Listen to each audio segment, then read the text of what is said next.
ஒரு நல்ல game. RCB எண்ட்ல ஃபைட் கொடுத்திருந்தாலும் ஜிடி ஈஸியா அந்த மேட்ச் ஜெயிச்சிட்டாங்கன்னு சொல்லணும். அண்ட் வித் 25 பால்ஸ் டிஸ்பேர்னு சொல்லணும். Next let's get in to the video. Subscribe பண்ணாதீங்க, சப்ஸ்கிரைப் பண்ணிடுங்க.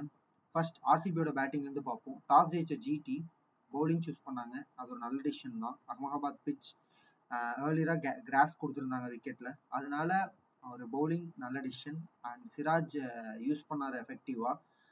கோலி இஸ் கிங்னு ப்ரூவ் பண்ணாரு. ரபாடாவோட செகண்ட் ஓவரில் 4-4ன்னு 5 4 தொடர்ந்து அடிச்சு ஒரு ஸ்டேட்மெண்ட் கொடுத்தாரு. ஒரு விக்கெட் நல்ல விக்கெட்னு ஓப்பனாகவே தெரிஞ்சு. பட் அப்பப்போ ஆட் பால்ஸ் ஸ்விங் ஆகி விக்கெட்டும் எடுக்க முடியும்னு காமிச்சிச்சு. அதில் சிராஜ் யூஸ் பண்ணி ஏர்லியராக விக்கெட் எடுத்தார். அதில் especially Bethel is not consistent. அந்த அளவுக்கு ஃபார்ம் காமிக்க மாட்டேங்கிறாரு. பில் சால்ட்டோட மிஸ் ஆர்சிபி ரொம்ப மிஸ் பண்ணுறாங்கன்னு நினைக்கிறேன். பெத்தல் டேஞ்சரஸ் பிளேயர் தான், பட் ஏதோ லக்கோ இல்லை ஃபார்ம் சரியா அமைய மாட்டேங்குதுன்னு நினைக்கிறேன். அவர் அடிக்கிறதெல்லாம் கைக்கு போகுது. நல்ல ஷாட் தான் ஆடுறாரு, பட் 1 or 2 மிஸ் ஷாட்ஸ் கரெக்டாக அது மாட்ட மாட்டேங்குது. விராட் கோலி கரெக்டாக கேம் எடுத்துகிட்டு போகும்போது ரபாடா கரெக்டாக கணிச்சிடுறாங்க ஒரு இறங்கி எந்த பால் வராருன்னு. அதே மாதிரி இறங்கி வரும்போது பவுன்சர் போட்டார், டப்புன்னு மாட்டிட்டாரு. அது ஒரு குரூஷியலாக இருந்துச்சு அந்த இடத்துல. அதுக்கப்புறம் படிக்கல் அண்ட் பட்டிதர் சூப்பராக பார்ட்னர்ஷிப் எடுத்துகிட்டு போனாங்க. 7.3 அப்போ 78-9 அடிச்சிருந்தாங்க. அப்போ அர்ஷத் கான் ஓவரில் அடித்த பால் ஹோல்டர் பிடிச்சிருந்தாரு. அது ஒரு கான்ட்ரவர்சியாக இருந்துச்சு அந்த catch. But end of the thing umpires கொஞ்சம் பார்த்துட்டு அது அவுட்டுன்னு சொல்லிட்டாங்க. அதே மாதிரி அது கோலி கோச் எல்லாம் போய் ஆர்கியூ பண்ணாலும் umpires didn't reverse or I think didn't say anything நினைக்கிறேன். என்ன நடந்துச்சுன்னு தெரியல எக்ஸாக்டா, பட் அது அவுட்டு தான் கொடுத்துருக்காங்க. நெக்ஸ்ட் எடுத்ததையும் அந்த இடத்துல ஆர்சிபி வந்து தப்பு பண்ணது என்னன்னா பார்ட்னர்ஷிப் பில்ட் பண்ணாம ஸ்ட்ரைக் பண்ணது தான். எண்ட்ல ஒரு 20 ரன்ஸ் இருந்திருந்தா 6 விக்கெட் எடுத்தாங்க. 20 ரன்ஸ் இருந்திருந்தா மேபி க்ளோஸா கேம் இன்னுமே க்ளோஸா போயிருக்கலாம். மேபி ஜெயிச்சிருக்க கூட வாய்ப்பு இருக்கு. அது என்னன்னு அவங்களுக்கு தெரிய வந்துச்சு. இன்னும் கொஞ்சம் ஸ்லோவா எடுத்துட்டு போயிருக்கலாம். எடுத்துட்டு போய் கடைசியில ஹிட் பண்ணியிருந்தா மேபி 200 ரன் கூட கிட்ட ஒரு 190 கூட அடிச்சிருக்கலாமோ என்னமோ. தேவையில்லாத ஷாட் ஃப்ரம் செப்பர்டு. டேவிட்டும் கொஞ்சம் தேவையில்லாத ஷாட் தேவையில்லைன்னு சொல்ல முடியாது. இன்னும் கொஞ்சம் பொறுமையாவே எடுத்துட்டு போயிருக்கலாம். டேவிட் எவ்வளோ பவர்ஃபுல்லான பேட்ஸ்மேன்னு தெரியும். குர்னால் பாண்டியா அன்லக்கிலி அது கை கரெக்டாக போச்சு. பட் அந்த அளவுக்கு எஃபெக்டிவா ஆட முடியல. Jitesh Sharma out of form. அந்த அளவுக்கு ஓப்பனிங் அந்த டாப் 3 அடிக்கலினா நல்ல ஸ்டார்ட் இல்லைன்னா ஒரு 100 ரன்னுக்குள்ள ஐ மீன் 50 to அந்த ரேஞ்சில் இருந்தா மேபி ஸ்ட்ரகிள் ஆகுறாங்கன்னு நினைக்கிறேன். எப்போ 100 ரன் 100 110 அப்போ எடுத்துட்டு போறாங்களோ 1 டவுன் 2 டவுன் அப்போதான் நல்லா பெர்ஃபார்ம் பண்ற மாதிரி இருக்கு மித்த பிளேயர்ஸ் ஆர்சிபியில். ஏர்லியரா விக்கெட் விடும்போது இவங்க ரொம்ப ப்ரெஷர் ஆகுறாங்க. அது ரொம்ப வீக் லிங்கா இருக்கு. இன்கேஸ் 20-30 ரன்ஸ் அடிச்சிருந்தா செப்படே நல்லா பவுலிங் போட்டு கேமுக்குள்ளெல்லாம் எண்ட்ல எடுத்துட்டு வந்தாரு. புவி எக்ஸலண்டா போட்டாரு. அதனால அந்த ஒரு 20 ரன்ஸ் மேபி ஒரு ஷார்ட்டா இருந்திருக்கலாம். கொஞ்சம் யோசிச்சு ஆடி இருக்கலாம்னு நினைக்கிறேன். But end of the day GT played and bowl really well தான் சொல்லணும். நெக்ஸ்ட் ஜிடியோட batting. Shubman Gill just unbelievable.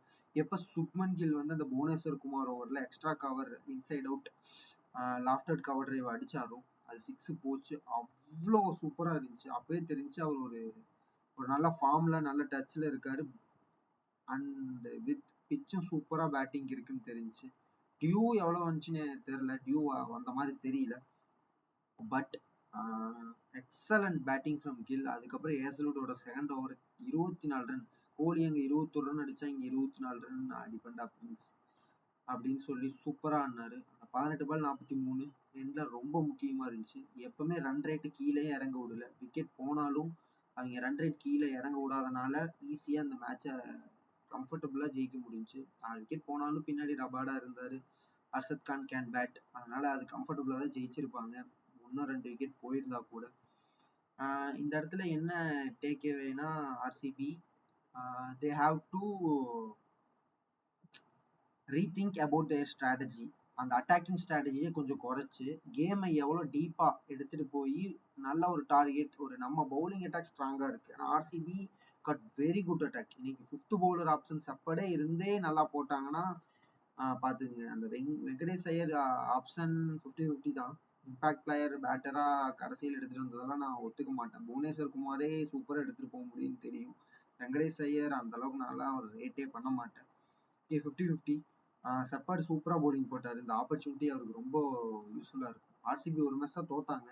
இது ஒரு சான்ஸா எடுத்து என்ன தப்பு பண்ணாங்கன்னு லேர்ன் பண்ணிக்கிறது ஒரு ரொம்ப இம்பார்ட்டன்ட். ஏன்னா பிளே ஆஃப் மேக்ஸிமம் எனக்கு தெரிஞ்சு போயிடுவாங்க. மித்தபடி அவங்க ஸ்ட்ராங் இல்லை அது மாதிரிலாம் சொல்ல முடியாது. நெக்ஸ்ட் அடுத்ததையும் ஜிடியோட ஓவரால் பர்ஃபார்மன்ஸ் பார்த்தீங்கன்னா 70% பவுலிங் சூப்பராக போட்டாங்க. நான் 30% பேட்டிங் கொடுப்பேன்.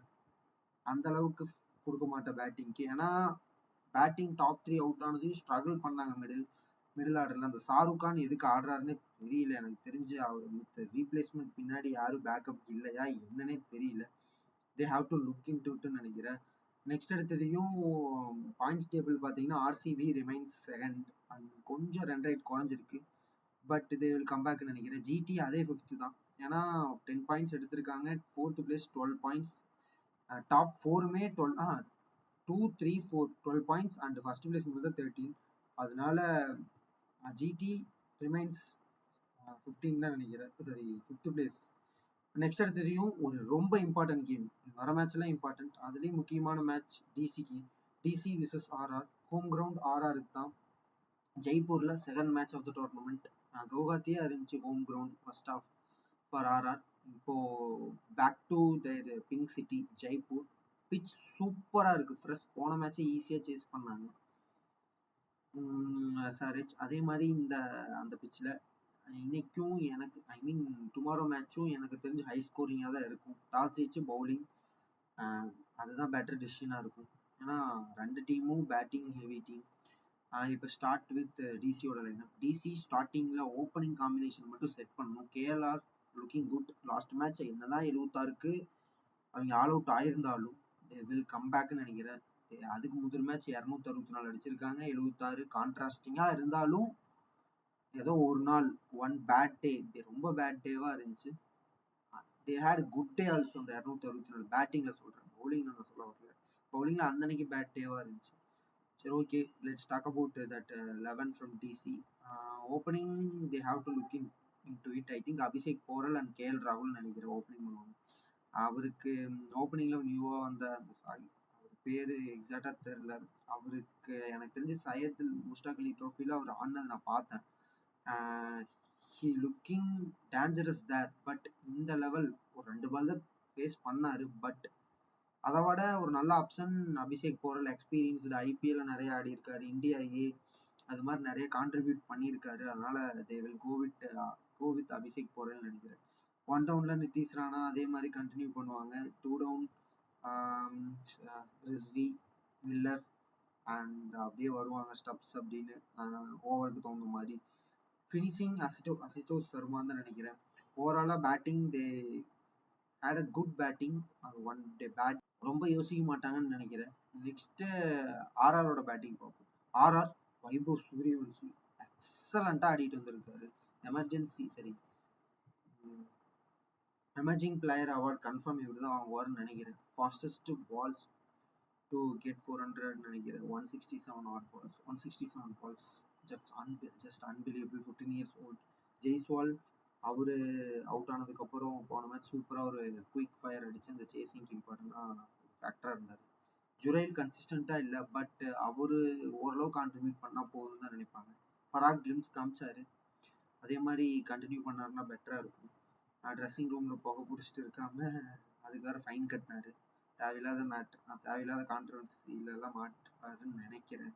ஹாவ் டு ரீதிங்க் அண்ட் பிச்சில் பெர்ஃபார்ம் பண்ணணும்னு நினைக்கிறேன். நெக்ஸ்ட் அடுத்ததையும் ஃபினிஷிங்கில் முதல் கொஞ்சம் வீக்காக இருந்த மாதிரி இருந்துச்சு. எட்மேயர் அந்தளவுக்கு ஃபார்ம் இல்லை. Jadeja not clicking. But Donovan Ferreira and Shivam Dube சூப்பராக போன மேட்ச் பஞ்சாபுக்கு எதிராக, அன்பீட்டன் பஞ்சாபுக்கு எதிராக ஆடி கொடுத்தாங்க. அது ரொம்ப குரூஷியலாக இருந்துச்சு. டேர்ன் அரவுண்டாக இருந்துச்சு. ஏன்னா அடுத்து அந்த மேட்ச் தோற்றுருந்தாங்கன்னா 10 பாயிண்ட் வந்திருப்பாங்க. நீ ஜிடி மேலே வந்திருப்பாங்க. அது ஒரு important game to win and against Punjab கான்ஃபிடென்ட்டோட வருவாங்கன்னு நினைக்கிறேன். ஃபினிஷிங் சூப்பராக இருக்குது. ஓவராலாக பேட்டிங் 50-50 தான் சொல்லுவேன். என்னதான் ஸ்ட்ராங்காக இருந்தாலும் ஆர்ஆர் நல்லா சேஸ் பண்ணியிருந்தாலும் கொஞ்சம் விக்கெட் டாப் ஆர்டரில் போனால் மறுபடியும் பேக் ஆக கூட வாய்ப்பு இருக்குது. டோனன் ஃபெரேரா அஸ்லாம் துபே எல்லா மேட்ச் பெர்ஃபார்ம் பண்ண முடியுமா? Anand Ferreira can, but Shubham Shubham Dube கேனா? Doubt. Jadeja he can contribute, not create இம்பேக்ட்னு நினைக்கிறேன். ஸோ ஓகே, பவுலிங் பெர்ஃபார்மன்ஸ் ஓவராலாக பவுலிங்கில் ஆர்ஆர் தான் ஸ்ட்ராங். ஆர்ச்சர், பர்கர் லீக் பண்ணாலும் குரூஷியலாக விக்கெட் எடுக்க முடியும். பிச்சேஸ் கன்சிஸ்டண்ட்டாக ஓரளவுக்கு ஒரு 2 ஓவராச்சும் டீசெண்டாக போட்டுறாரு. And they dropping Bishnoi and backing up that young leg spinner from Karnataka, 19 years தான். அவர் ஓரளவு டீசெண்டாக போடுறாரு. பட் எதனால் ரவி பிஷ்னாய் உட்கார வச்சிருக்காங்கன்னு தெரில. இன்ஜுரியா இல்லை என்ன ப்ராப்ளம்னு தெரில. நெக்ஸ்ட் எடுத்ததையும் அவங்க சந்தீப் சர்மா ஆட வைக்கிறது இல்லை, அதுக்கு பதிலாக பிரிட்ஜஸ் ஆட வைக்கிறாங்க. அது மட்டும் இல்லாமல் தேஷ்பாண்டே ஒரு 2 மேட்ச் இறக்கி விட்றாங்க. மேபி இந்த மேட்ச் இறக்கலாம், பேட்டிங் பிச் ஏதோ க்ரூஷியலாக இருப்பார். Jadeja looking okay, he can get 1 or 2 wickets with 30 runs 35 runs கொடுப்பாருன்னு. DC bowling கொஞ்சம் வீக் லிங்காக இருக்குது. போன 2 மேட்ச் சரியாக போடல. 264 கொடுத்துருக்காங்க. இந்த மேட்ச் மேபி ஸ்டார்க் வரலாம். ஸ்டார்க் வந்தால் யாருக்கு பதிலாக சமீராக்கு பதிலாக வருவார்னு நினைக்கிறேன். இல்லை நீசம் பதிலாக வருவார்னு நினைக்கிறேன். நீசம் அந்த அளவுக்கு எஃபெக்டிவாக இருக்க மாட்டாருன்னு நினைக்கிறேன் T20. Maybe test and ODI he will, but T20 they have to find another player நினைக்கிறேன். ஓவராலாக பார்த்தோம்னா அவங்களோட ஸ்பின் டிபார்ட்மெண்ட் கொஞ்சம் பெட்டராக இருக்குது ஃபாஸ்ட் பவுலிங்கோட. முகேஷ் மெக்ரா, ஆகுப் நபி எல்லாம் கம்பேர் பண்ணும்போது இதில் அக்சர் பட்டேல் அண்ட் குல்தீப் யாதவ் அட்டாக் கொஞ்சம் பெட்டராக இருக்கிற மாதிரி இருக்குது. அதனால் பவுலிங்கில் கொஞ்சம் ஸ்லைட் எட்ஜ் ஃபார் ஆர்ஆர்னு நினைக்கிறேன். Archer getting back what Archer does இந்த பாஸ்ட் மாதிரி தான் பர்ஃபெக்டாக போட்டுருக்கு. என்னதான் ஒரு 5-6 ரன் எக்ஸ்ட்ரா கொடுத்தாலும், ஒரு 25 கொடுக்குறதுக்குள்ள 30-35 கொடுத்தாலும் taking crucial wicket and impact கொடுக்குறாரு. சரி okay, let's get in to the final ப்ரிடிக்ஷனில் எனக்கு தெரிஞ்சு batter to watch out for Sooryavanshi. நான் பேக் எப்பவுமே அவர் ஆடும்போதெல்லாம் நான் சொல்லுவேன், இந்த மேட்ச் அடிப்பார், கன்சிஸ்டண்ட்டாக பெர்ஃபார்ம் பண்ணுறாரு. Bowler to watch out for, I am backing up one fast bowler from DC, Mukesh மெக்ரா. ஏதோ க்ரூஷியலாக விக்கெட் எடுக்க போகிறாருன்னு நினைக்கிறேன். And final prediction, DC going to win the match in நினைக்கிறேன். Thank you for watching and importantly subscribe.